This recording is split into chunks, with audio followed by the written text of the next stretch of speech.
SBN Sports Business Now. Hi, and welcome to SBN Live, which is a weekly wrap-up show of all of the hottest topics on sports business now from the previous week. So we are joined today by Jonathan Dusing and Jason Cole, co-founders of Row 27. And hello. What's your name? Holly Koski. Okay. And then we want you guys to join in on this conversation as well. So be sure to take to Twitter and use the hashtag SBNow and, give us your opinions on some of these topics. And we will do a shout out to you on camera here. So first opening round of topics for our inaugural show, guys. So the MLB basically have used social media quite well this past season, especially in the postseason. They have used this kind of contest. It's called Fly Witness.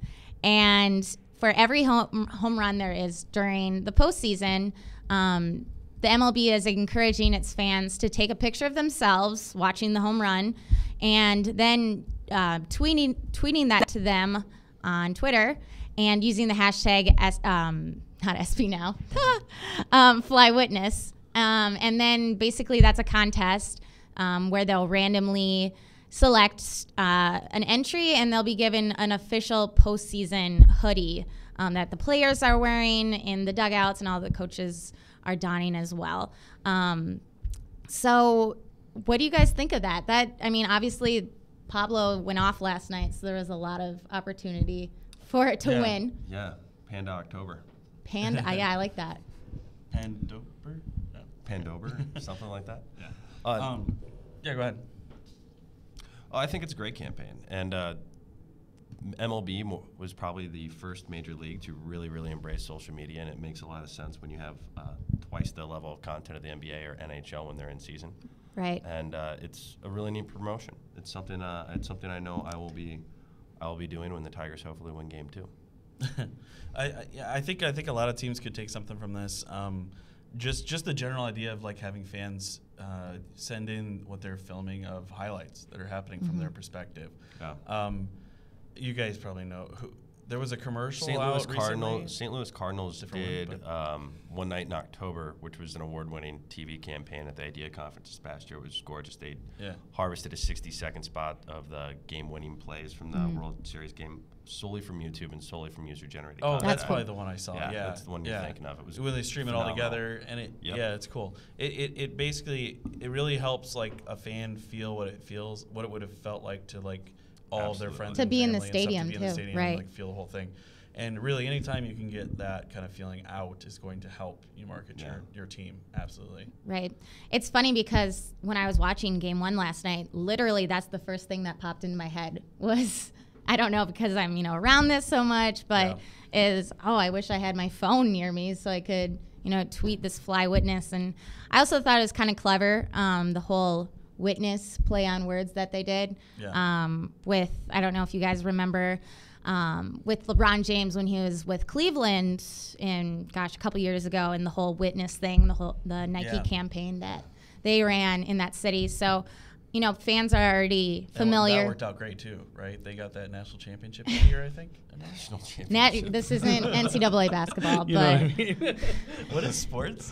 World championship? No, I'm just kidding. Yes, world championship. Yeah. Right. But you know what I mean. I'm just saying. LeBron kind of like whatever. Yeah, it would have been great if the Indians were in the series, wouldn't it? I mean, a little bit more sarcasm happening with that. Yeah, sure. The Indians have been great on social media, but that's a different topic. So maybe kind of a weird hashtag. I think it's great. Okay. I think it's. I don't know. I mean, the MLB has really done a great job, like I said, with social media this October. They've also had hashtag Picktober, where that was an Instagram platform, and that was really highly regarded as well. Where they had it on an interactive site as well, where you could actually pin, where you are in the United States or even the world, and kind of give your pin like a Orioles flag or a Giants flag, so you could kind of see where these Instagrams were taken. And that whole thing's been done like a bunch, but I think the general concept is really cool because it uses basically free platforms for the whole thing. Exactly, yeah. And because everybody's videotaping it on their phone using whatever service, and as long as they tweet it out with the hashtag. So the important thing is that, like, whether you're a D2 school or a Major League Baseball team, you can do this. Absolutely.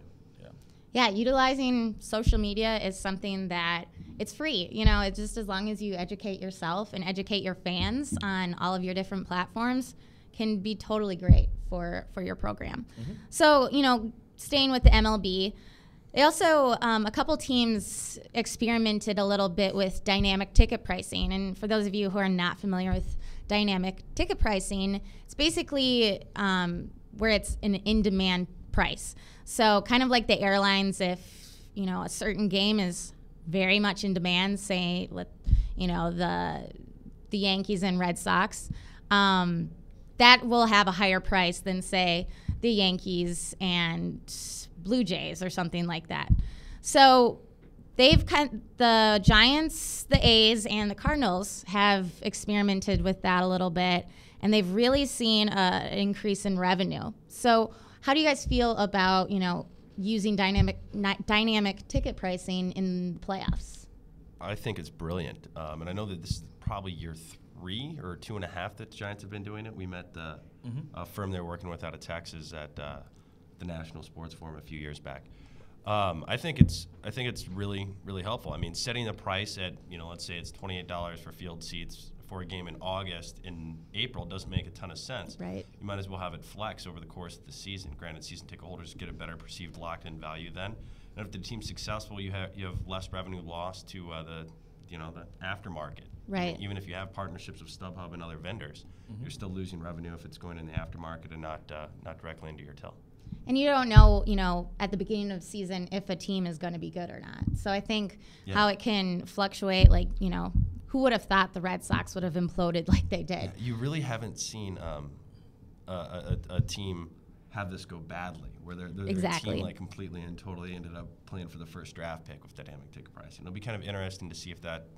I mean, hopefully that doesn't happen to anyone, but it'll be interesting. Case study dynamically be $2 a seat. Yeah, it'll dynamically be 80 cents like it was in the 50s. But the playoffs specifically is a great time to do it, I think, because it's a real demand-based thing. Absolutely.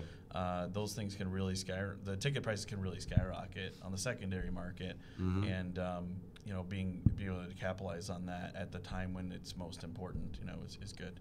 So, and plus it's nice. It's a nice way to, like, kind of dip your toe in a little bit, instead of doing it maybe the entire season, and again, like, maybe losing your hat or whatever, or eating it or whatever that expression is, if things don't go well, just doing it during the playoffs when demand's going to be at least, like, pretty good. Right. So it's you're not gonna lose money. So. And I think most of these teams have been pretty conservative in terms of their pricing, not to piss off too many fans or anything like that. It's not like a futures market. They're not a lot of skyrocketing up and down. Well, it's the World Series, so. Can you short the Giants season or playoff tickets? Not in the United States. Yeah. All right. And I guess going now to the NBA. So actually yesterday, the Atlanta Hawks, they've done something really cool where they actually paid for the tolls on Georgia 400 Highway, which is northbound and southbound, going in and out of Atlanta. And it's a great idea because, obviously it's the morning and you're not feeling that great about going into work, and then all of a sudden you almost get a little gift from the Atlanta Hawks. Have them, paying for the toll. And it was great because they actually had their mascot, Harry the Hawk, out there, their cheerleaders, and they were handing out, magnet schedules and car fresheners, which I thought was a really creative idea. Does it smell like hawk? That would not smell good. That would not smell good. Probably not good. And, so the season is literally right around the corner. So, I've seen teams where they've handed out donuts in the morning, like on a busy streetway and with, like, schedules. But, you have a captive audience with the tolls. You do, yeah. They got to stop. I think it's awesome, especially I mean, there's always that urban legend. It happens all the time, I guess, where someone pays for the toll of the person behind them, which is pay it forward a little bit. And everybody feels like super awesome about that. So nothing better than like attaching your brand and everything onto that good feeling. So I'd like to see. I think it really opens the doors and some good ideas of some things that you could do. Paying meters, and although it's illegal apparently in some cities, which is really weird, but you could pay meters for people. And if I was running like a tollway, I would be like actively looking for sponsorship to sponsor the toll for a day or whatever. But especially since nobody does it, it sticks out so much. Right. In that neighborhood, they probably, in Atlanta, it's probably the first time some of those people had really interacted with the brand, and it's huge. Mm-hmm. Yeah, the amount of press they had generated locally and nationally from such a small dollar PR hit is really amazing. It was a great plan, great execution on their part. And they needed to do something creative. It's not like buying TV time is really going to pierce the hurt the Braves fans have down there, or the excitement around the Atlanta Falcons this season, just with how good sports teams have been in the region. So it was a very smart play by the marketing department. Yeah. Yeah, no, like you said, it leaves kind of that lasting little impression of something so small making such an impression. And again, to you said, it's pretty cost effective as far as a interesting and effective, PR and marketing. Yeah, it reminds me of those radio stations that always do the pay your bills thing. Yeah. Yep. Or you fax in your bill. Fax. I don't think they do tell you to fax them in. I don't know, but whatever. But you send in your bill, and then they randomly pick one to pay it off for you. Yeah, I've always felt like there's an intern just sorting through to find a bill that's like $85. Or the coolest one, for the coolest product. Or or service. The craziest story. Yeah, exactly. Yeah. They're not going to pay my groceries. Being random, I'm just kind of whatever. Not really. Well, but the general idea is great, and I think there's a lot more things teams can do with that. Anything that gives people that warm, fuzzy feeling. And I particularly enjoy, just seeing Harry the Hawk on the middle of the side. I guess not in the middle, but the side of the highway. That's kind of a jarring. It's cool, yeah. sight. It's cool, and hopefully there wasn't a lot of accidents from gawkers, because that would be bad PR. Yes. All right. Roadkill. Hawk down. Yeah. Roadkill. Red Hawk down. Too soon. And then so our tech tip of segment, and I'll throw that to John. All right. So I'm the guy who always talks tech. That's just kind of what I do. But the Romney campaign, whatever you're. Who cares who you're voting for? It doesn't matter. These guys do some really cool stuff in the election this year. Some cool online campaigns. So Romney did a neat Facebook app that would analyze your friends and look at some of the things they posted, and determine who might be someone you could influence into both getting out the vote and also just maybe changing their vote. But I think more about getting out the vote. So, and then it would give you an actual list of the people, and you could just click to some of the people you could call directly. Some of them you could post a message to on Facebook, and kind of do your thing. So you could convince them to vote at all or vote for Romney, whatever. But it was a really interesting campaign, and I could totally see it working for a season ticket campaign. Right. A lot of teams have experimented with. Almost, not quite like pyramid scheming, but trying to get people to incentivizing people to get their friends to buy season tickets, and then they get something maybe in return for. I don't know if any of you have DirecTV out there, but they have the most annoying commercials. Pyramid scheming. I recommended so and so to DirecTV, and I get $10 off my bill every. Oh, they do that, yeah. So. And kind of like Groupon did that in the beginning too, right? Yeah. You'd almost not have to pay for it if you got enough people to do it. Yeah. Because they don't need to make money or anything. They just kind of go into the ground. So the whole concept's kind of cool, and I could totally see it relating to season ticket campaign. You could build an app that kind of maybe looked through all your friends and saw if any of them ever mentioned the team, right? And then go from there. And maybe. You could show the main fan. You could show them the friend's name, and then maybe all the mentions that person ever did. You can see all the times that they mentioned the team, and so that you could reference it. If they mention the team by saying they really liked a particular player or something, then you know that when you write them to recruit them, you mention that player. Yeah, exactly. So there's a lot of things that could be done with that. It would be really neat. It could be really neat. I mean, the thing that no one's mentioned, but I think is really obvious, is just run through their check-ins, both in their Foursquare Connected application and then on Facebook. If they checked in at, like here in Minneapolis, at the Target Center at some point in time, it makes all the sense in the world that you start hitting them with a Wolves game tickets, or if you're doing it for the Minnesota Lynx or the WNBA team, you cross over with basketball appeal. Yeah, or if they've just checked into any kind of sporting event too. Yeah, then they're at least like into going to or buying tickets and going to sporting events, and then you can go from there. So yeah, I would love to see the algorithm that Romney sat behind that. Like, what are they looking at on each one of these people to come up with them being likely? I would have no idea with an algorithm what that would mean. So that's funny that you say, "Oh, I'd love to see that." Well, an algorithm is like a formula to like figure out what is important, like how to analyze the data. So that's intimidating. Okay. To me. But these are the kind of things that can really get you ahead, though. Oh, for sure. So I mean, the average person has, last time I checked, it was like 255, but I think it's higher now. It's gotta be. Number of friends, and personally, I have like 50 friends because I'm not that guy. But some people like everyone and have like 1,000 friends. So, what you'd want to do is really analyze those 1,000 friends and try to figure out what are put them in the order of the people they should talk to first. So, I think there's definitely something that could be done there. And if anything, just to drive, traffic to your site or to gain that, brand awareness out there. And, your most loyal fans are gonna champion your brand. And like you said about the WNBA, they're some of the most loyal and passionate fans that I've ever come across. They really want to, like I said, champion the sport. Yeah. And every team has those people too. Exactly. Every team does. But I think just the WNBA in general could really use something like this, as, they're not selling out every game or things like that, to really just increase brand awareness and use it socially, because that's how people communicate now. Let's face it. Yeah. I'd like to see actually really empowering the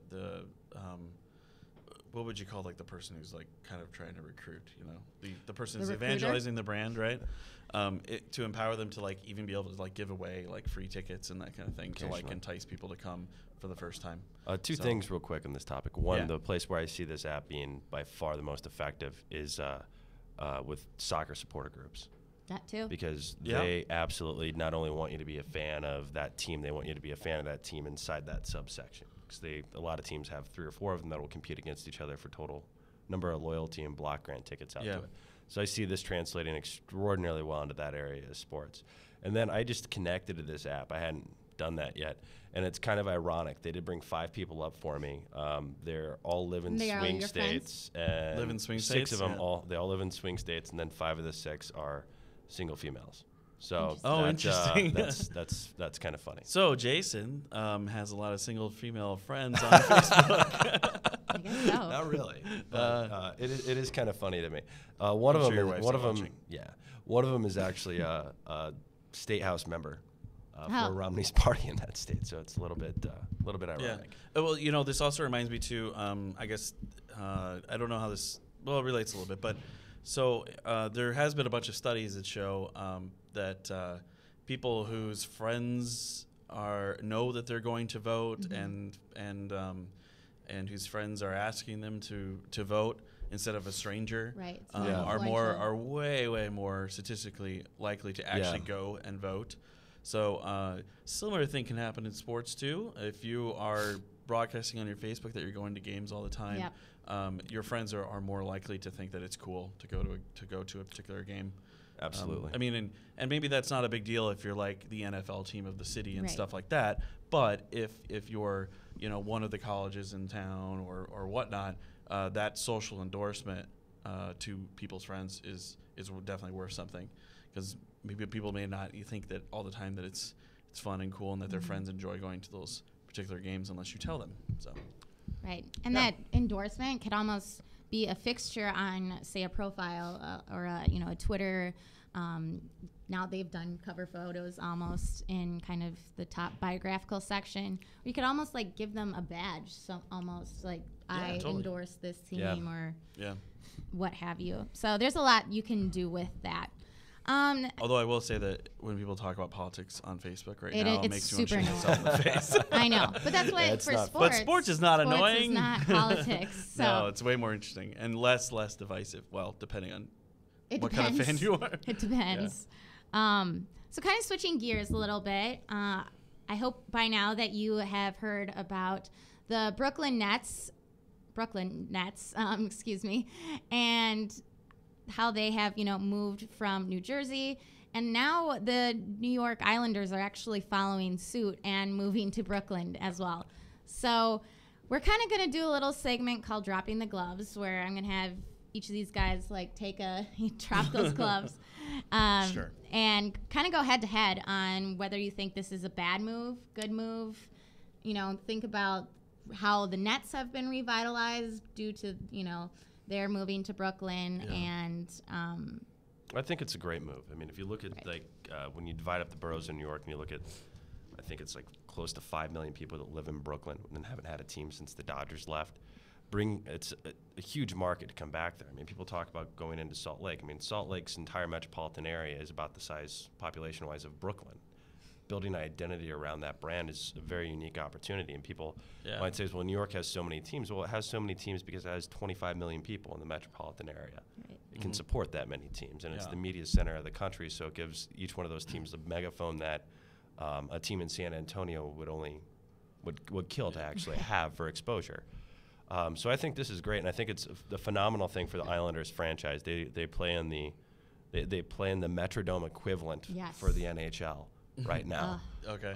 So they desperately have needed either a new building or somewhere else to go, and the Barclays Arena is just absolutely gorgeous. Yeah. $1 billion stadium. Yeah. The Barclays. Yeah, I think it's much harder to rally 25 million people around like 10 New York teams than it is to take one of those New York teams and turn it into one of the boroughs. One of the specific boroughs. Then you can rally the whole borough, in this case Brooklyn, all around that team instead of having to everyone. So I think it'll definitely work better for them because you'll feel more ownership. New York is almost too big for everyone to feel ownership of every team. So you're not necessarily selling to the whole city. Yeah, it's too hard. The Islanders were on Staten Island, like one of the boroughs. So I mean, moving to Brooklyn will be kind of interesting to see if they go through a name change because Brooklyn's not really on an island. I don't think they will. Yeah, they probably won't. You don't think? No, they will? I think I read somewhere. Let's drop some gloves. And that brings to dropping the gloves. I'll play devil's advocate here, where I read a stat today that only 12% of people who live in Brooklyn claim that they are hockey fans. 12%.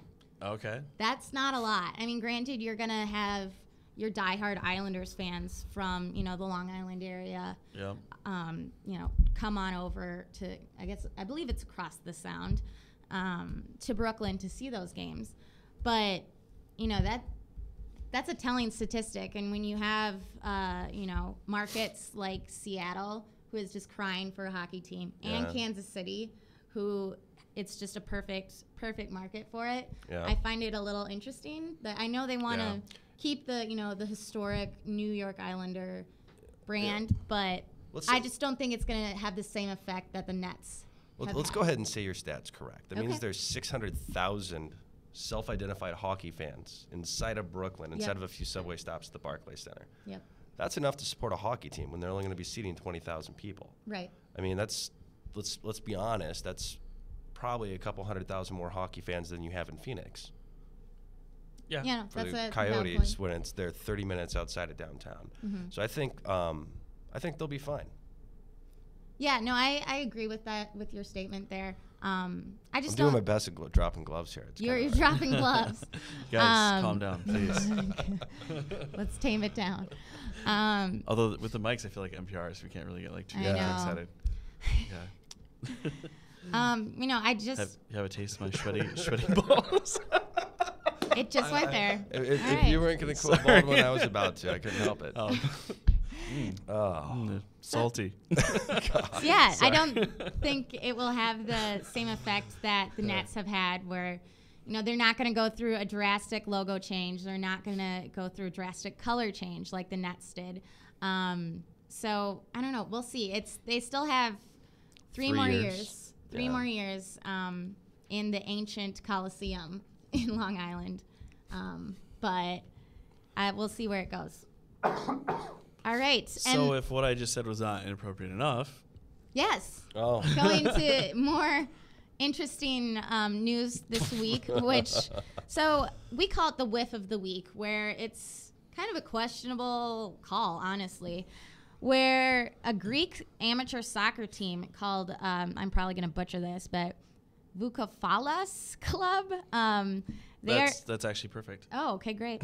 Mr. Greek authority. Yeah, So they are now wearing pink practice jerseys with the logos from the highly established brothels in Greece, which are Villa Erotica and Sola's House of History, which I enjoy that name. It sounds like something else.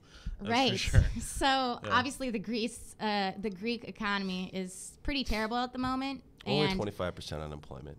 Three-quarters of the people that want jobs have them. No big deal. No big deal. Yeah. And prostitution is legal in Greece, but what do you guys think of this? Yeah. Wow. I mean, I feel like I've heard of like maybe strip clubs, and that's always gotten some good stuff, but it's like a whole different level. It's pretty damn funny, but it is a different culture, and so it may just be okay with them, but I'm sure it's probably still pretty borderline to even the Greeks. Right. Yeah, no, I've definitely never seen anything like that. I know you said with strip clubs and things like that, but I mean, even alcohol sometimes is a little iffy to some people, but I feel like this is crossing the line a little bit. Alcohol is really interesting because obviously we deal with a lot of colleges, so I'm used to like, there's zero mention of alcohol. There's not alcohol sponsors at all or anything traditionally. And I remember I was down in, when I was in Australia, like every team is like sponsored by a lot of different alcohol. I mean, obviously beer, but that's normal in the United States. Yeah. But like hard alcohol. It's like Jack Daniels. Yeah, Jack Daniels was like a huge one for the team I was at. It's actually where the Sydney Olympics were, and there's a team that plays there. Sorry, really bad with names. So they had Jack Daniels like everywhere, and then in the stadium too. And it's interesting because like with rugby and definitely European soccer, there's definitely problem with people getting drunk and fan behavior at events. Yeah, is it definitely an issue. So I thought it's interesting that like they take on such sponsors like that, but I guess that's where the money's at. So, but brothel's not exactly like some Fortune 100 company. The so they must just need most interesting part of the entire article to me is the fact the team's named after Alexander the Great's horse. Learn something new every day. Learn something new every day. I particularly enjoyed that the madam, she was at the press conference, and I think she like paid for the sponsorship because she just loves the team. Which, hey, more power to you, girl. But it was. She's a fan. $1,300. What? Yeah. I mean, that could be a bargain, amateur team. Actually. She spent $1,300 to purchase their jerseys. Wow. Because they needed jerseys purchased for the season. So it wasn't even like it was that big of a thing. Yeah. I mean, if it only costs $1,300 to get international press for someone to wear something that's absolutely ridiculous on a field in Europe, huge. I might just like, if I think of a really funny idea, just pay them to wear shirts like that. Yeah. Not like this, but Greece might I don't be know. our next market. Have them then. sponsored by Bert and Ernie. Absolutely. I mean, who knows? That was the first thing you thought of. I was going with Big Bird, but it seems like a sensitive topic right now. Oh, and a very timely. Poor PBS. Right. Yeah, no, it's definitely interesting. And total expenses for the entire year to sponsor the team's €10,000, $13,120. Yeah, $13,000. I like it. Fun. Sort of. I didn't even know brothels were legal in Greece. It's nuts. All right. Okay. Well, I think, this wraps up a little bit of our hot topics on Sports Business Now live. And we will be doing this every week. So be sure to tune in next Thursday. And again, pop on Twitter and tell us your thoughts on some of these issues that we've talked about using the hashtag SBNow. Yep, and you can find us on Twitter at SB Now. Yep. And also, don't forget to read sportsbusinessnow.com for all the awesome stories Holly and her crew are posting on a daily basis. Right. And we will see you next week.